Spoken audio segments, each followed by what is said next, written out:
bienvenue dans le débrief. C'est avec plaisir que je vous retrouve chaque semaine pour un nouveau numéro sur Médian TV Afrique. Aujourd'hui, pour la première partie, nous allons parler de la COP23 avec la participation du continent africain à ce grand rendez-vous. Et en seconde partie, nous allons parler de l'insalubrité en Afrique. Nous essaierons d'apporter des solutions durant les échanges. Et comme je vous le disais, la COP23 s'est achevée ce 17 novembre 2017. Elle a vu une forte participation des pays africains avec une quarantaine de pays déjà signataires de l'accord de Paris sur le climat. Alors qu'il subit de plein fouet les conséquences du changement climatique. Aussi, le financement promis par les bailleurs de fonds pour permettre au continent de s'adapter tarde à se concrétiser. Et là, nous sommes avec M. Doudou Ndiaye, économiste de l'environnement, également vice-président du groupe thématique renforcement de capacité et communication du COMNAC. Merci. Merci d'avoir répondu présent à notre invitation. Merci, Madame Cham. Avec nous également Elhadji Mamadou Sonko, enseignant-chercheur à l'Institut des sciences de l'environnement. Merci. Merci, madame. Bonjour. Un plaisir partagé sur Médian TV Afrique. Avant le développement, je vous propose de suivre un élément sur la COP23. Les émissions de CO2 liées à l'industrie et à la combustion d'énergie fossile devraient croître d'environ 2% cette année par rapport à 2016 et atteindre un record de 36,8 milliards de tonnes après des années 2014 et 2015 relativement stables. C'est ce qu'a souligné le Global Carbon Project dans son 12e bilan annuel réalisé par des scientifiques du monde entier.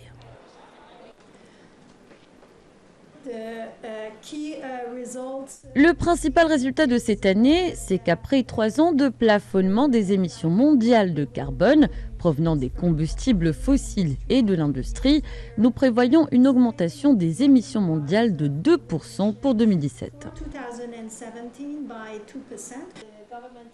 Un constat qui contredit l'objectif fixé par l'accord de Paris en 2015, qui était de garder la température sous 2 degrés Celsius et a fortiori 1,5 degré Celsius. En cause, la Chine, qui a vu sa production industrielle bondir, mais pas seulement. Les États-Unis, tout comme l'Union européenne, font moins bien que les années précédentes. Le dérèglement menace presque 2 fois plus de sites naturels du patrimoine de l'UNESCO qu'il y a 3 ans. Et malgré le désengagement décidé par Donald Trump, des responsables de l'administration américaine étaient présents hier à Bonn pour défendre les énergies fossiles au cours d'une réunion qui a été perturbée par des défenseurs des énergies vertes.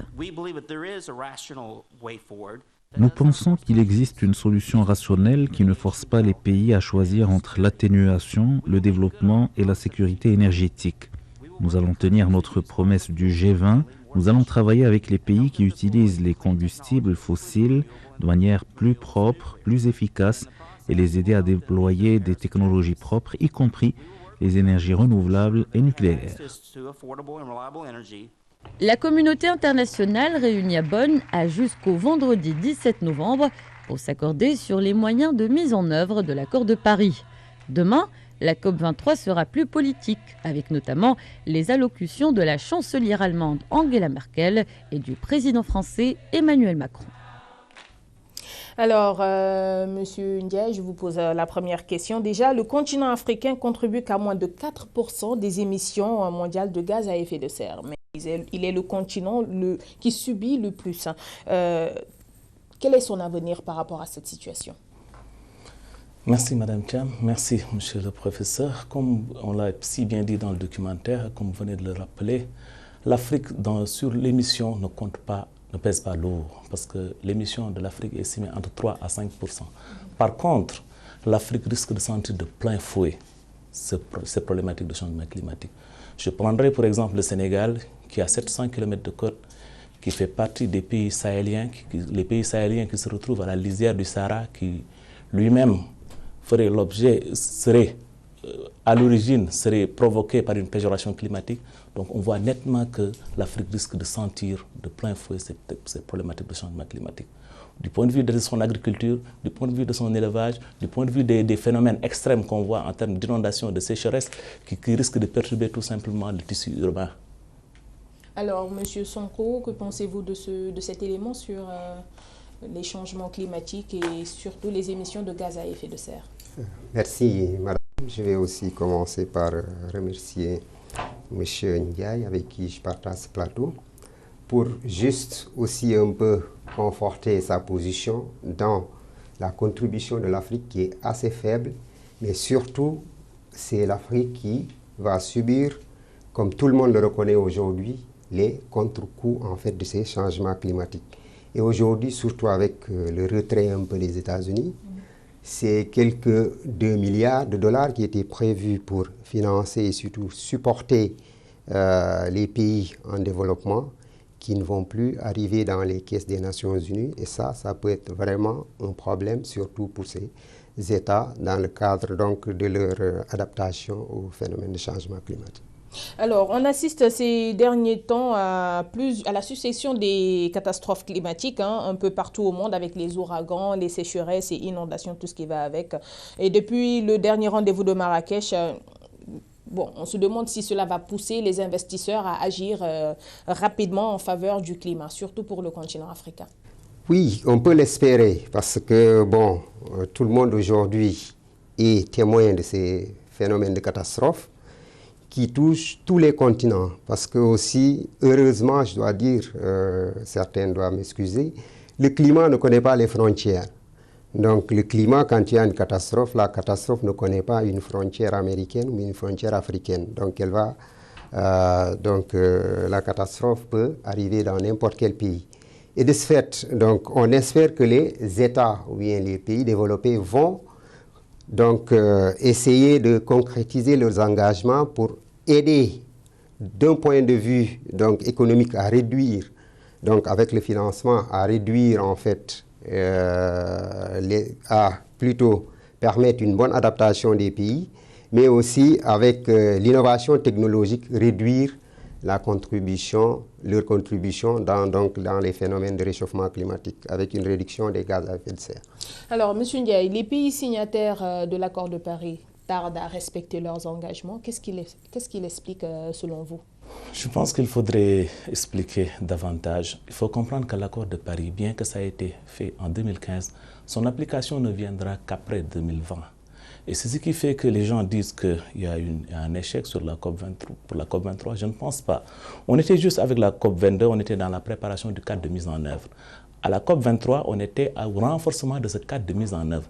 C'est en 2018 qu'on va, maintenant, la COP23 est en train de préparer ce qu'on appelle le dialogue de facilitation, où les gens vont revenir sur leurs propositions en termes de contribution nationale pour essayer de les revoir à la hausse, pour voir comment les appliquer à partir de 2020.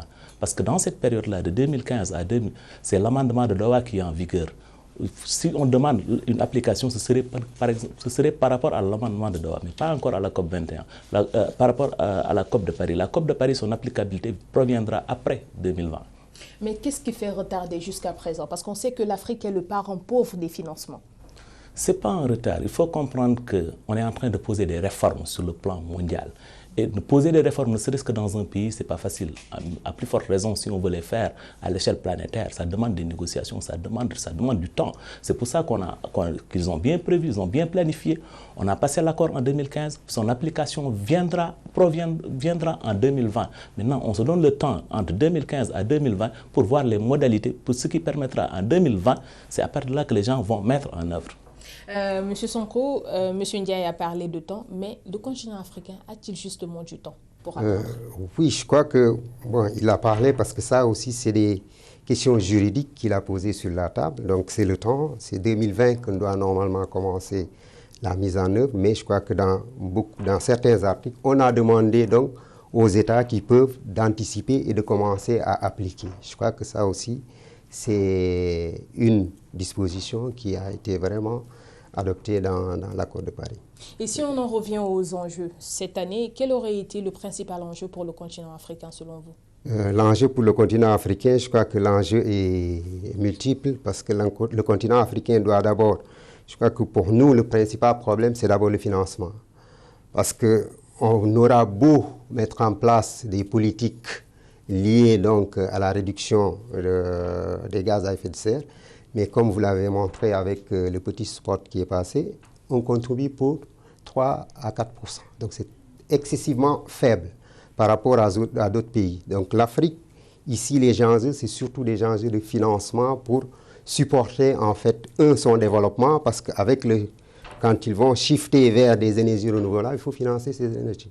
Et pour cela, il faut un financement. L'Afrique n'ayant pas les moyens, il faut surtout jouer la carte du financement pour essayer donc de développer son économie, parce qu'on aura beau parler du changement climatique, mais l'objectif de tout un pays, c'est de se développer. Et donc pour se développer, il faut utiliser des ressources. Et on a vu les Américains qui étaient venus pour aussi faire le plaidoyer des énergies fossiles, parce que c'est les énergies les plus accessibles par rapport aux énergies renouvelables. Donc ici, si l'Afrique veut vraiment être de plein pied dans ce débat mondial, c'est surtout d'aller vers des projets plutôt de financement pour pouvoir donc supporter son développement.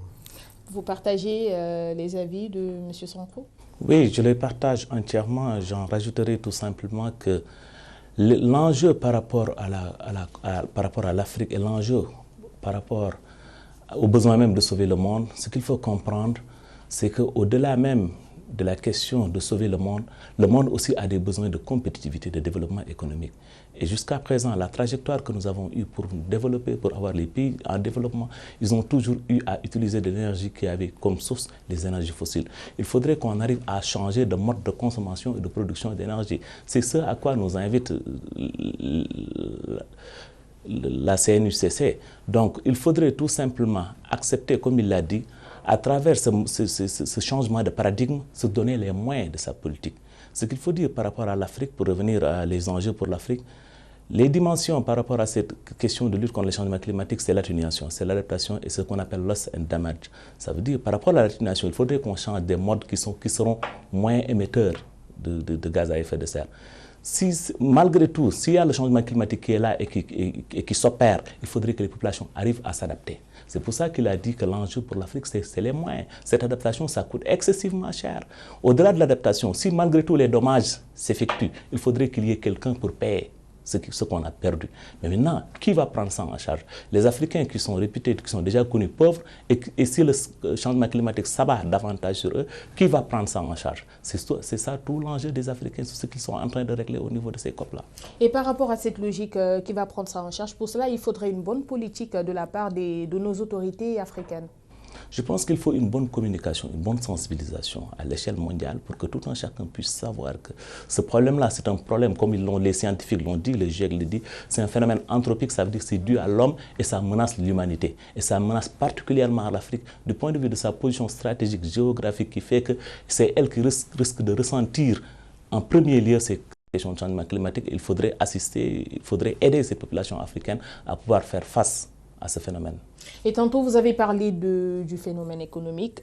Quel impact justement sur notre sécurité alimentaire? Si, on l'a dit, si vous avez suivi la radio, il y a juste une semaine, 2 semaines, on a parlé de famine dans la zone de Matam, où on a dit que les pluies n'ont pas été au rendez-vous.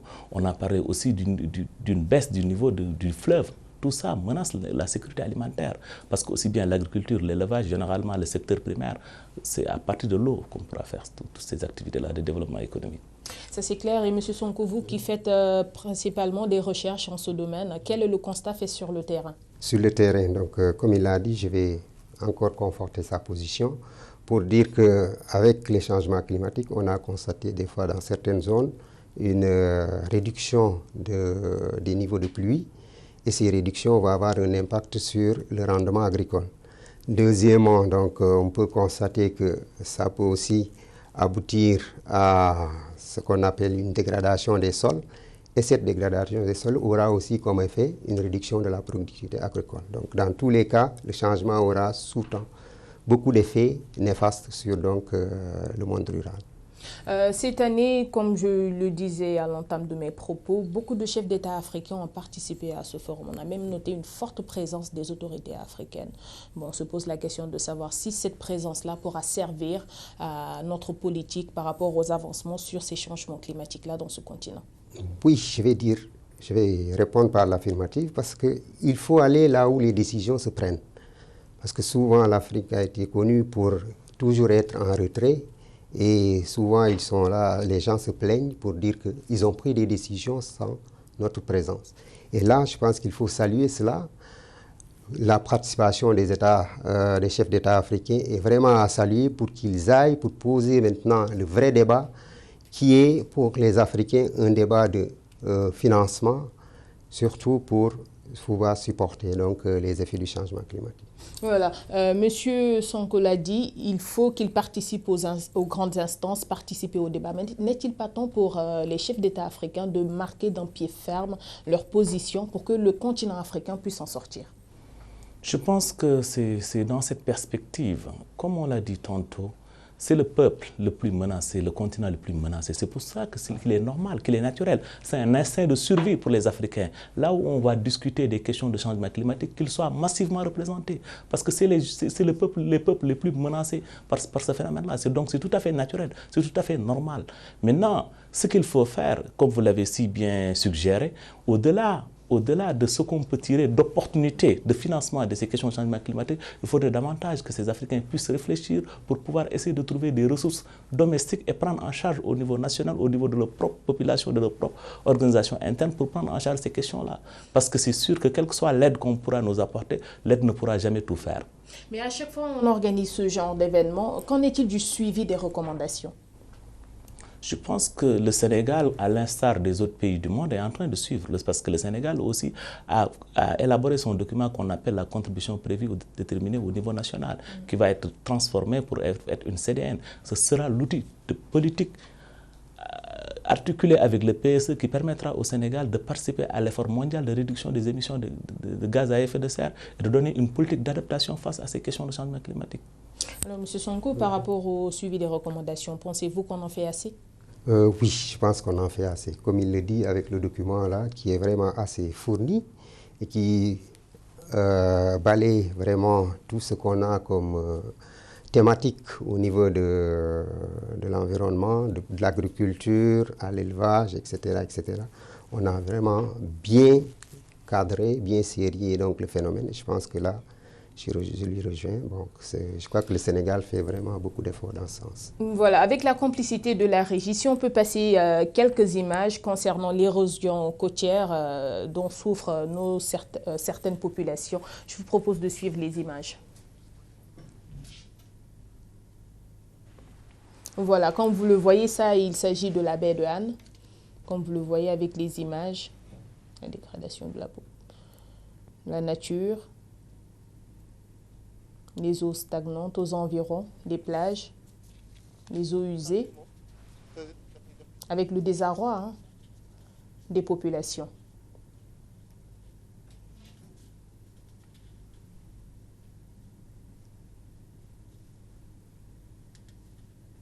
Comment faire avec tous ces problèmes-là, vous qui êtes spécialiste de l'environnement? Comment faire? C'est de maîtriser en fait, ou bien de bien comprendre le phénomène qui se passe aujourd'hui. Donc concernant l'érosion côtière, les problèmes d'assainissement, de traitement des eaux.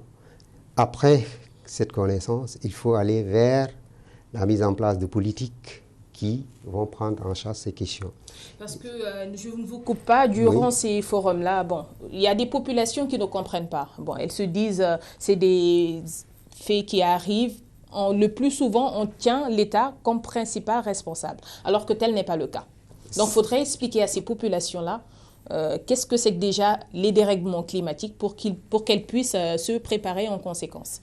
Oui, en partie, on peut dire que l'État n'est pas responsable, mais quand on a des phénomènes d'inondation, je crois que le phénomène d'inondation est un peu multisectoriel. Il y a aussi des problèmes de planification, il y a des phénomènes d'urbanisme, des phénomènes d'évacuation des eaux qui sont posés. Quoique, on peut aussi le dire que les populations, des fois, ont profité des sécheresses des années 80 pour s'installer dans des zones de bas-fond. Et donc, quand l'eau est revenue, donc, ils se sont vraiment retrouvés les pieds dans l'eau. Donc, pour cela aussi, on peut dire que, voilà, en quelque sorte, elles sont un peu responsables, mais les responsabilités sont partagées. Donc, on ne peut pas dédouaner complètement l'État parce que c'est l'État qui mène la politique et c'est à l'État aussi de trouver les solutions pour les populations. Alors, M. Ndiaye, les populations ne sont pas généralement préparées à ce genre de situation-là. Que faudrait-il faire justement pour les sensibiliser par rapport à ça? Au-delà même de la sensibilisation, je pense que l'État est en train d'accompagner les populations. L'État a eu à construire la digue de Tchaoulène qui a sauvé, protégé le cimetière qui se trouve à Rufisque. L'État, au niveau de Saint-Louis, qui est aussi attaqué, il y a eu ce qu'on a eu à faire au niveau de Pilote Bar. L'État est en train de développer d'autres stratégies. Parce que la vulnérabilité, il faudrait l'expliquer un peu, elle est de deux ordres au moins, d'ordre physique et d'ordre économique. Au-delà des destructions massives qu'on peut constater au niveau du littoral, au niveau de nos côtes, il y a la destruction aussi du tissu économique. Parce que notre économie est particulièrement, une bonne partie est basée sur le primaire, l'agriculture, l'élevage, la pêche. Et tous ces secteurs sont impactés. Une fois impactés, demain, la productivité baisse, comme l'avait dit tout à l'heure, professeur. Si la productivité baisse, la rentabilité baisse, l'économie baisse, l'argent, ce qu'on gagne, ça baisse. Maintenant, on est en train, avec d'autres stratégies, avec d'autres secteurs, par exemple avec l'Agence nationale de l'aquaculture, de développer l'aquaculture qui est une alternative face à la raréfaction des ressources halieutiques. Ou bien de développer, de faire de telle sorte que notre agriculture ne soit plus tributaire de l'eau de pluie, mais qu'on puisse arriver à développer un système d'irrigation rentable qui permettra de développer l'agriculture et d'autres systèmes d'élevage intensifs. Et que pensez-vous des solutions préconisées par... Oui, je pense qu'il faut aussi augmenter par rapport à ce qu'il a dit. Donc, les efforts de l'État qui sont en train d'être faits aujourd'hui pour aussi aider les populations dans le cadre donc, du développement durable. Si je prends des exemples concrets dans le domaine de l'assainissement, l'État est en train de mettre en place des systèmes de traitement des eaux. Donc pour collecter les eaux au sud d'une part, on sait que l'assainissement contribue pour une bonne partie aussi aux émissions des gaz à effet de serre. Par rapport aussi à l'élevage, ils sont en train aujourd'hui d'utiliser les bousses de vache pour en faire du biogaz. Et donc si on connaît bien la contribution du méthane par rapport au changement climatique, 20 à 21 fois plus effet de serre que le CO2. Donc on peut dire aussi qu'ici, c'est vraiment un avantage parce qu'il y a un programme même national qui est en train donc de travailler sur ces phénomènes, donc d'utilisation des bousses de vache pour en faire en fait du biogaz. Voilà, nous sommes presque arrivés au terme de cette première partie. Alors le mot de la fin pour vous? Le mot de la fin, c'est davantage sensibiliser, davantage informer les populations pour que les Sénégalais, pour que les 14 millions de Sénégalais puissent prendre conscience qu'il y a un phénomène qui est là, dangereux, qui constitue un défi et que nous ferons face à ce défi. Et surtout aussi sur le plan africain, les Africains de manière générale. Alors, M. Sonko? Oui, pour moi aussi, je crois qu'il y a un problème d'éducation. Je crois qu'il faut éduquer la population, d'abord en commençant aussi à un peu sensibiliser ou former les porteurs de voix pour que ces personnes puissent communiquer dans nos langues locales surtout. Parce que cela passe par une bonne communication. Oui, on parle de changement climatique, mais si vous l'expliquez à certains paysans du fond du pays, ils ont du mal à comprendre de quoi vous parlez. Mais si vous arrivez à le traduire en terminologie locale, je pense que c'est plus simple pour ces populations de comprendre. Et voilà, nous sommes arrivés au terme de cette première partie. Je rappelle, nous étions avec M. Doudou Ndiaye, il est économiste de l'environnement, et le professeur Sonko. Merci d'avoir répondu présent à cette invitation. Voilà, restez avec nous. Le débrief se poursuit. On se retrouve tout à l'heure pour la seconde partie.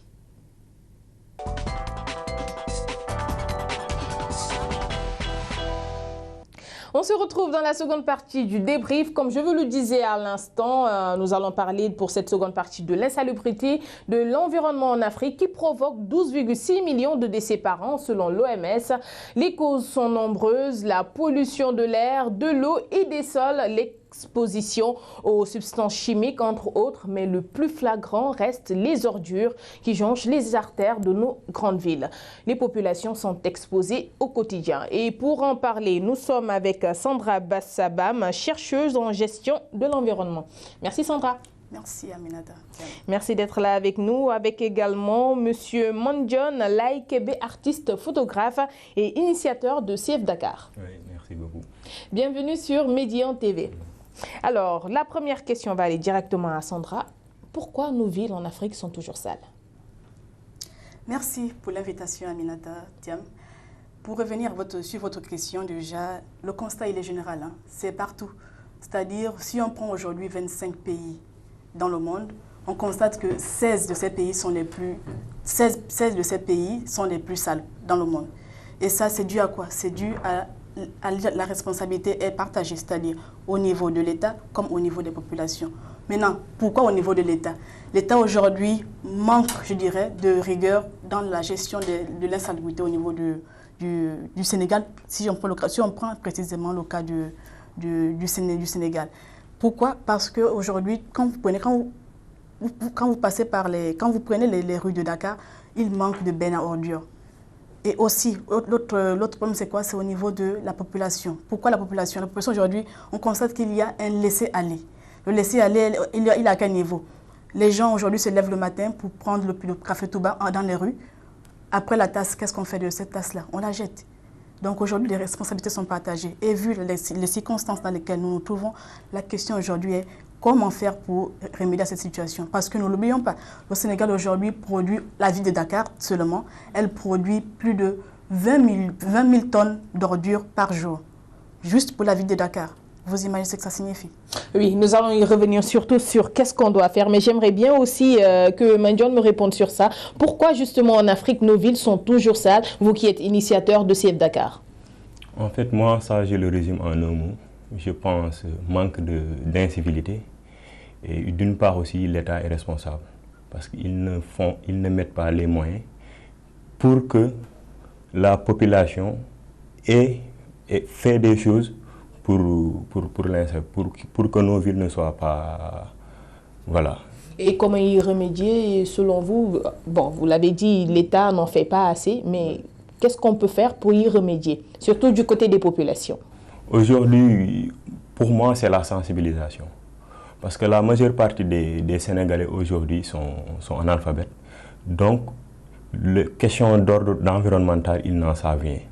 C'est pourquoi, au début des années 80, l'État du Sénégal faisait ça. Il faisait des publicités à travers la télé, à travers les radios, pour sensibiliser la population. Mais depuis un certain temps, on n'en voit plus et c'est vraiment dommage. Donc, pour moi, cette solution, il faut qu'on sensibilise le maximum possible la population sénégalaise. Et vous, de votre côté, quelles sont les actions que mène votre organisation pour y remédier? Bon, je vais vous faire un peu l'historique parce que Save Dakar, au début, c'était une campagne digitale. Au début, c'est moi qui prenais des photos pour montrer les différentes incivilités que je vois à travers les rues de Dakar. Mais à un moment donné, il y a des gens qui ont cru au projet. Ils m'ont rejoint. Ils m'ont dit, bon, on s'est discuté, on s'est dit, voilà, certes, c'est bel et bien beau de prendre des photos, mais il faut qu'on soit dans le concret. C'est comme ça qu'on s'est dit, voilà, il faut qu'on mène des actions concrètes. Et comme ça, on a commencé à organiser des journées de nettoyage à travers Malika Mbao et dans certains quartiers de Dakar. Après, on se dit, certes, aujourd'hui au Sénégal, il y a un problème. On nettoie à 10 heures et à midi, on trouve des ordures. Mais on s'est dit, maintenant, qu'est-ce qu'il faut faire? Il faut qu'on fasse le maximum de sensibilisation. Après, on a discuté, on a dit, d'abord aujourd'hui, comme les enfants, ils sont sensibles, et ils sont réceptifs, et ils peuvent être des porteurs de voix à travers leurs parents, à travers nous, et ils peuvent sensibiliser leurs parents. C'est pour cela qu'on commence pour le janvier 2018 plutôt, à faire des campagnes de sensibilisation dans les écoles. Parce qu'aujourd'hui, les enfants sont plus réceptifs et ils peuvent nous aider à parler avec leurs parents que voilà, Dakar aujourd'hui est tellement sale et voilà, ils peuvent être nos porteurs de voix. Et cette sensibilisation porte ses fruits selon vous? On n'a pas encore commencé, on voulait commencer le mois de décembre, mais bientôt c'est la fête de Noël. Donc on s'est dit on veut le faire le mois de janvier 2018, Inch'Allah. Alors Sandra, si on y revient, quelles sont les solutions? Les solutions aujourd'hui, c'est déjà la rigueur de la part de l'État. Aussi, pour commencer, qu'ils mettent d'abord les bennes à ordures dans les coins les plus fréquentés par les populations. Aussi pour les vendeurs de Touba, qu'ils trouvent une solution. Parce que souvent, je vois quoi? Je constate qu'il y a des gens qui ont quand même ces cartons-là. Mais quand vous vendez une tasse de café à une personne qui n'est pas sur place, la personne prend la tasse, s'en va avec et au final, elle se retrouve où? Elle se retrouve dans la rue de Dakar. Donc, qu'est-ce qu'il faut faire? C'est trouver d'abord les bennes à ordures dans les coins les plus fréquentés au niveau de Dakar. Et ces personnes-là, lorsqu'elles trouvent elles ont fini de prendre la tasse, qu'elles prennent cette tasse-là, mettent dans les bennes à ordures. Pour nous les femmes, qu'est-ce que je constate aussi? Il arrive que des personnes se mettent à balayer et dans les bus, il y a des gens qui prennent et jettent à même le sol les pots de cacahuètes. Ça, c'est l'incivisme total. Qu'est-ce qu'il faut? Et ça vient souvent de quoi? Ça vient toujours de la part des femmes. Donc, qu'est-ce qu'il faut faire? Comme disait mon frère ici, présent, qu'il faut faire quoi? Sensibiliser, parce que n'oublions pas que l'enfant d'aujourd'hui, elle sera l'adulte de demain. Donc, si la sensibilisation commence par les enfants, mais aussi par les femmes, parce que les femmes aujourd'hui sont le pilier du foyer. Si aujourd'hui une femme met dans sa tête qu'il ne faut pas jeter par terre, elle inculque cette mentalité-là à ses enfants, c'est évident que les choses vont changer. Je peux partager avec vous 2 anecdotes. Une fois, au niveau de l'UCAD, il y a une jeune fille, une étudiante qui monte dans le bus et elle prend la tasse de café en question, elle la jette. Je lui dis, Miss, au lieu de jeter comme ça, aujourd'hui, on a cette possibilité-là d'avoir les sacs. Donc, ça sert à quoi de prendre la tasse et jeter? Tu peux la mettre dans ton sac. Elle m'a dit, oui, effectivement, vous avez raison, sauf que souvent, il n'y a pas de bennes à ordures. Là, elle a raison, cette fille-là. Mais je vous dis une autre chose.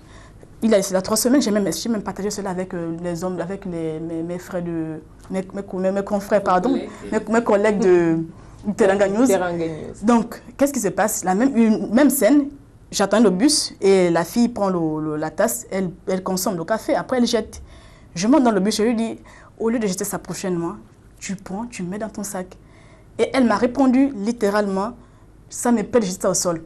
Bon, vous imaginez une femme qui est censée éduquer ses enfants, qui dans sa mentalité pense que c'est normal de jeter une tasse de café au sol. Quelle sera l'éducation qu'elle pourra inculquer à ses enfants demain? Et que faire pour ce genre de personnes? Pour ce genre de personnes, qu'est-ce qu'il faut faire? Je pense qu'on ne peut pas construire une population sans pour autant éduquer et plaire à tout le monde.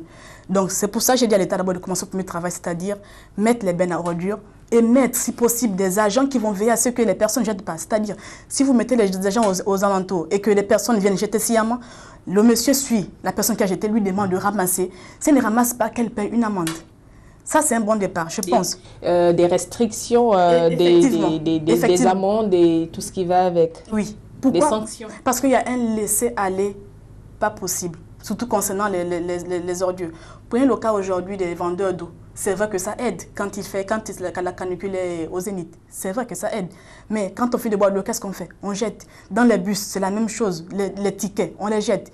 Mais pourquoi pas prendre des petites poubelles et insérer dans les bus? Ensuite, quand vous payez, si vous descendez, vous jetez dans la poubelle et la personne qui est censée, ou les responsables de ces compagnies de transport-là, plus nettoyer, ça fait quoi? Ça fait de l'emploi. Parce que si on prend cette personne, si on recrute des personnes qui ne seront là que pour ramasser les poubelles dans les bus, vider les poubelles dans les bus, je pense que ça fait aussi de l'emploi. Donc ça réduit en même temps le chômage. Oui, mais il y a le problème de la gestion des ordures aussi qui se pose. Hein. Le problème de la gestion des ordures. Bon, je donne un exemple. Récemment à Dakar, les ramasseurs d'ordures étaient en grève. Vous vous imaginez la situation dans la rue? Comment étaient les rues ici à Dakar? Oui, pour cette situation, je dirais que de toute façon, ils ont raison aussi d'être en grève. Pourquoi? Vous voyez dans quelles conditions ils travaillent? Ils n'ont pas de gants. Ils n'ont pas de gants. Et vous imaginez, vous avez une idée de ce qu'on produit comme ordure. Mais il y a des exemples comme dans des villes comme... bon, si je prends l'exemple du Cameroun, là, les ordures sont transformées en briques de charbon. Ici au Sénégal, ça s'est fait aussi au niveau de Bébès. Ça s'est fait au niveau de Bébès, la décharge. J'ai vu des sachets là qu'on prend pour transformer en pavé. Il y a des choses qui sont faites, des capsules de boissons gazeuses qui sont recyclées pour faire des décorations au niveau de meubles. Donc il y a des choses qui peuvent se faire avec ces ordures-là. Mais la question aujourd'hui se trouve au niveau de la responsabilité de l'État et par ricochet celle de la population. Parce qu'aujourd'hui, les lois sont là, les textes sont là. Maintenant, la question est comment appliquer ces textes-là. Je vous l'ai dit que la dame, elle m'a fait comprendre que ça lui plaît de jeter les ordures au sol. Et ensuite, par mon accent, elle m'a fait comprendre que d'abord, tu n'es pas sénégalaise. La discussion a duré, disons, 5 minutes dans le bus. Parce que je dis que ce n'est pas parce que je ne suis pas sénégalaise que ça m'arrange que vous jetez les jeux. Parce que cette rue, vous oubliez que cette rue aussi m'appartient parce que c'est un bien public. Donc, c'est pour vous faire comprendre qu'aujourd'hui, la question de l'insalubrité en Afrique, c'est une question que tout le monde est censé prendre à cœur. Comme je vous ai dit, nous les femmes, aujourd'hui, on a des sacs. Donc, ça peut servir. Tu te lèves le matin, tu prends un sachet, tu le mets dans ton sac et tu utilises le mouchoir. Tu le mets dans ce sachet-là, tu utilises cette tasse de café, tu le mets dans ce sachet-là. Arrive chez toi, tu jettes. Personne ne saura si tu es dégueulasse ou tu n'es pas dégueulasse, mais ce n'est pas la peine de jeter des sachets, des mouchoirs ou à même le sol. Ça, c'est vrai. Et devant les enfants en plus. Ça, c'est vrai. Et si on prend l'exemple aussi de Kigali, la capitale rwandaise, qui est bel et bien une capitale africaine, qui est connue pour son modèle de propreté sur le continent africain.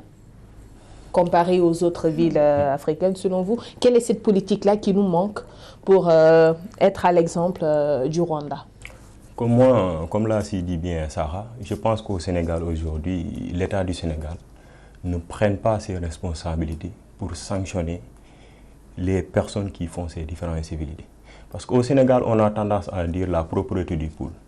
Qu'est-ce que c'est que la propreté du poule? Être propre à l'intérieur, à l'extérieur, c'est du je m'en foutisme. Aujourd'hui, tu vois, dans les artères de la ville, les gens, ils prennent leur gobelet de café, ils jettent partout. Mais aussi, il y a cette responsabilité, parce que l'autre fois, on a discuté avec des gens, ils nous ont dit que voilà, certes, on ne veut pas commettre ces incivilités, mais Dakar aussi manque de poubelles. Donc, l'État aussi est fautif. Mais en même temps aussi, on les sensibilise pour leur dire que voilà, il ne faut pas être la première personne à jeter. Donc, si tu es la première personne à jeter, il y en a 10 qui vont jeter. Et à un moment donné, Dakar sera vraiment l'une des pires villes d'Africains. Donc, moi, je les explique de temps en temps qu'il faut avoir le minimum des poubelles chez vous et mettre ça. Parce que le Sénégalais, nous, au Sénégal, on fonctionne comme ça. On dit que voilà, à l'extérieur de nos maisons, c'est propre, mais à l'intérieur, c'est propre, mais à l'extérieur, c'est vraiment du n'importe quoi. Et je pense qu'aujourd'hui, l'État doit mettre des moyens aujourd'hui, les associations, la société civile, pour qu'on tous, on va dans le même sens, pour devenir comme Kigali, qui est une capitale de référence. Et déjà, à commencer par les sanctions, comme l'a si bien dit votre camarade Sandra. Sandra, oui, plutôt, Sandra. Oui, parce qu'aujourd'hui, certes, il y a des lois au Sénégal qui sont là, mais ils ne sont jamais applicables. C'est le suivi qui pose problème. Voilà, on a un problème de suivi. À chaque fois, je parle avec des avocats, ils me disent, voilà, tous ces problèmes-là, il y a des lois qui sont là. Mais malheureusement, ce n'est pas appliqué. Alors Sandra, vous qui êtes chercheuse et qui êtes sur le terrain, quelles sont ces conséquences-là sur le quotidien des populations? Les conséquences sont là souvent quand il y a de vent. Parfois, il y a un mouchoir qui vient passer devant votre visage pour, en quelque sorte, vous nettoyer pour dire que voilà, c'est le résultat de votre frère ou votre semblable qui a fait ça. Les sachets de poubelle, les sachets de plastique, c'est-à-dire les sachets d'eau, là, ça s'envole. Donc souvent, on se retrouve avec parfois, tu es là, tu passes, mais il y a quelque chose qui ne t'a pas là, qui peut donner des maladies. La grippe, parce que l'atmosphère aujourd'hui, c'est tout ça. Le sachet aujourd'hui, il y a d'autres sachets qui ont été retirés de la circulation, c'est parce que c'est nocif. Maintenant, vous imaginez les sachets qui ont, non seulement ils sont nocifs, mais ensuite à cela, il faut ajouter ça, s'ajoute encore. Il y a d'autres choses qui s'ajoutent, c'est-à-dire les microbes, et puis quand la poussière passe, il n'y a pas de, prêtez-moi le mot, il n'y a pas de comment on appelle ça?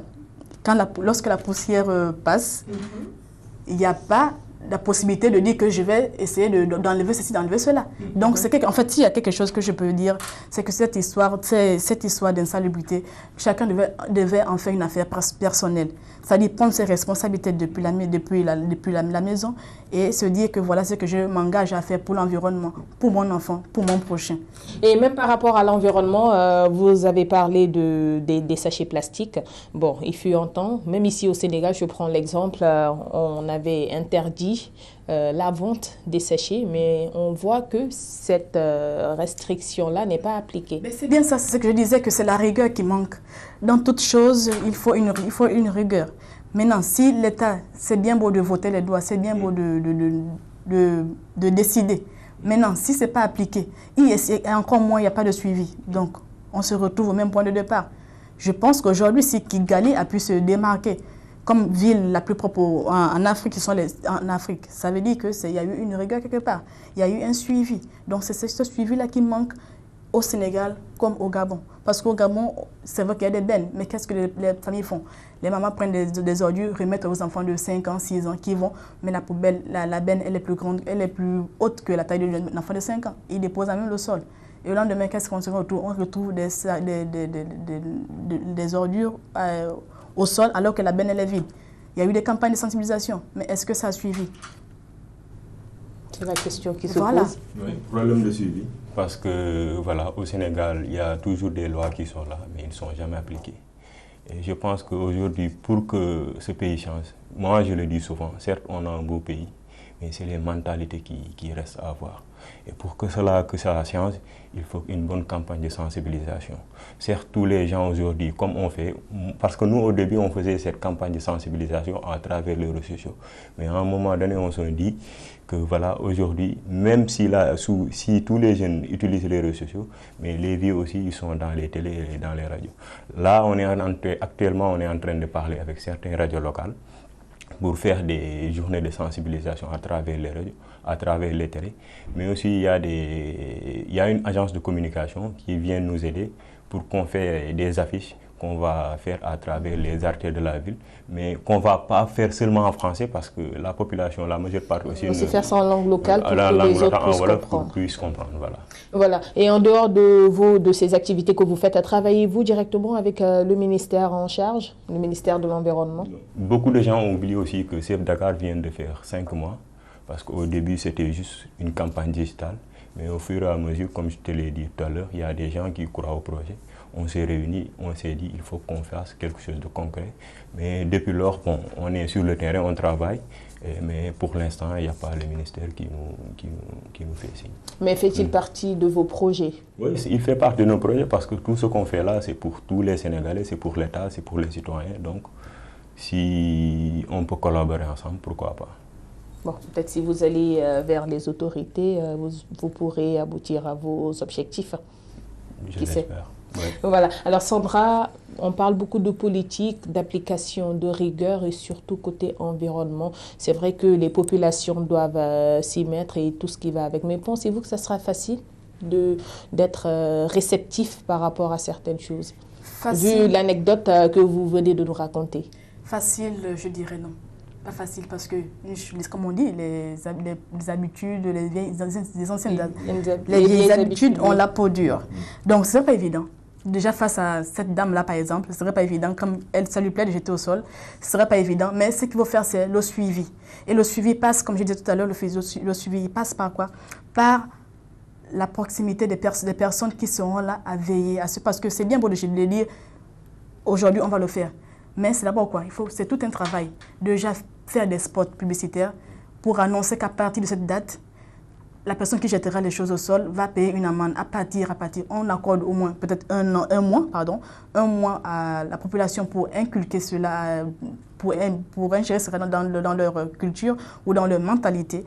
Et par la suite, après les 1 mois, c'est-à-dire les 1 mois arrivés, maintenant que les personnes se mettent à disposition au niveau des carrefours et veillent à ce que personne ne jette au sol.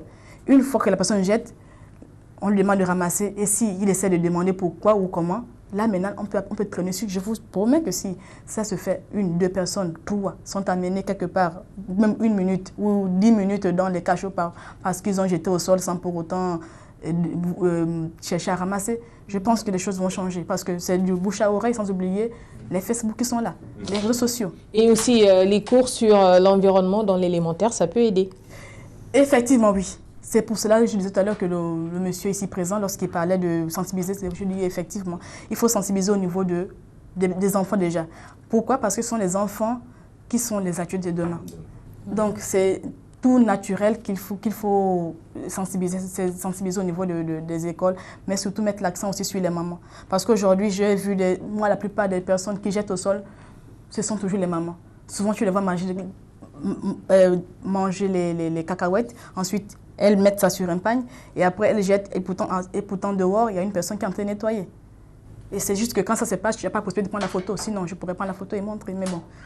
Et c'est cela même qui est à l'origine le plus souvent des problèmes que nous rencontrons au quotidien avec les inondations, surtout parce que les canalisations sont bouchées avec ces sachets-là. Vous partagez l'avis de Sandra par rapport à ça, sensibiliser dès le bas âge les enfants. Oui, parce que nous, CF Dakar, on a visé la population, mais souvent je rigole avec les gens, avec mes copains, pour leur dire que le Sénégalais qui s'occupe de son dépense quotidienne, donc si tu viens le dire de l'environnement, il ne va même pas t'écouter plutôt, mais si on fait cette campagne de sensibilisation à travers les écoles, les enfants, ils sont réflexifs et ils sont intelligents et ils peuvent être des porteurs de voix à travers leurs parents pour leur expliquer, voilà, telle ou telle chose, il ne faut pas le faire. Et vous aussi, par rapport à vos actions, les écoles en font partie? Oui, bien sûr. On va commencer avec les écoles de la Médina. Et on va décentraliser ça sur la banlieue. C'est vrai qu'aussi la Médina, c'est un quartier bien populaire de Dakar. Et commencer par ce secteur-là, ça ferait du bien à la capitale Dakar. Voilà, c'est comme ça c'est là où on veut commencer nos activités. Voilà, on va débuter le mois de janvier. Mais vous comptez quand même aller au-delà de Dakar et aussi dans les autres régions, bien qu'elles ne rencontrent pas les mêmes problèmes que les grandes villes. En fait, beaucoup de gens m'interpellent sur cette question. Ils me disent pourquoi pas CF Thiès, CF Saint-Louis. Mais alhamdoulilah, depuis que j'ai commencé le projet, il y a d'autres jeunes qui sont en train de copier l'initiative pour le faire dans leur région. Parce que moi, je suis natif de Dakar, je ne connais pas les problèmes de Saint-Louis, de Louga. Mais il y a beaucoup de gens qui m'appellent pour me dire on veut faire la même chose que vous êtes en train de faire à Dakar. Nous, on est prêts à aller à Louga et à Saint-Louis pour leur former, pour leur dire comment on a fait pour aujourd'hui que nos objectifs qu'on est en train d'atteindre. Et par la grâce de Dieu aussi, il y a d'autres pays qui sont en train de le faire, comme le Tchad, Congo, Guinée-Conakry, et même la Côte d'Ivoire. Ils m'appellent tout le temps pour me dire, voilà, on a vu l'initiative, c'est important. Pour CF Abidjan. Voilà, CF Abidjan, CF Congo, CF Tchad, et voilà. Et pour terminer, quel est ce message que vous lancez à l'endroit des populations pour plus de civisme? Plus de civisme et que cette population savent que le pays c'est le nôtre, c'est leur pays. L'État aussi fasse son travail, à mettre le maximum de poubelles, faire des sanctions parce que bon, les Sénégalais sont tellement têtus. Bon, parfois, il faut utiliser le bâton, voilà, pour les redresser. Alors Sandra, le mot pour terminer, le message que vous lancez à l'endroit des populations en tant que spécialiste de l'environnement. Déjà de leur dire que personne d'autre ne pourra aimer le Sénégal plus que celui qui n'est pas sénégalais. Si on est né au Sénégal, on est censé respecter le Sénégal. Et si on veut qu'on nous respecte, il faut d'abord que nous-mêmes on se respecte. Donc c'est une chose d'être brouillon, permettez-moi l'expression, à la maison, c'est une autre d'être brouillon lorsqu'on est dehors. Donc cette ville-là, le Sénégal, c'est une belle ville. Donc c'est à nous, ou à eux, les Sénégalais, d'abord de respecter leur ville avant que les étrangers viennent respecter cette ville-là. Voilà, déjà c'est à nous de le faire, hein, comme vous le dites Sandra, parce que déjà une ville sale n'attire pas trop les touristes. Et on a besoin de touristes pour montrer la beauté de notre pays et surtout de notre continent pour montrer qu'on est à la hauteur des grandes villes du monde, n'est-ce pas? Voilà. Vous partagez l'avis? Oui, parce qu'actuellement, on est en train de faire la destination du Sénégal. Récemment, nous et les blogueurs, on a discuté, on s'est dit, mais le problème majeur du Sénégal, c'est l'insalubrité. Donc, mais voilà, pour que les touristes viennent ici, il faut que ça soit propre, il faut que ça soit bien organisé. Voilà, déjà. Le teranga, quand on parle de teranga, déjà, on parle de l'hospitalité. Et je pense, à mon avis, que l'hospitalité, commence déjà par la propriété. Parce que je n'imagine pas un Sénégalais qui se respecte recevoir son hôte dans un lieu insalubre. Donc tout passe par là. Et ne pensez pas que c'est parce qu'on n'est pas né à Dakar que c'est normal de salir la ville de Dakar. Non. Donc c'est un message que j'envoie à toutes les personnes qui vivent au Sénégal, Sénégalais ou non, de respecter ce pays qui est beau et qui a beaucoup de choses à apporter, surtout au niveau international. Déjà, nous sommes jeunes et porteurs de voix. Espérons qu'ils entendront le message. En tout cas, merci. Ce fut un plaisir de partager ce plateau avec vous. Et voilà, c'est la fin de ce débrief. Merci à l'équipe technique, à la réalisation. On se retrouve la semaine prochaine pour un autre débrief sur Média TV Afrique.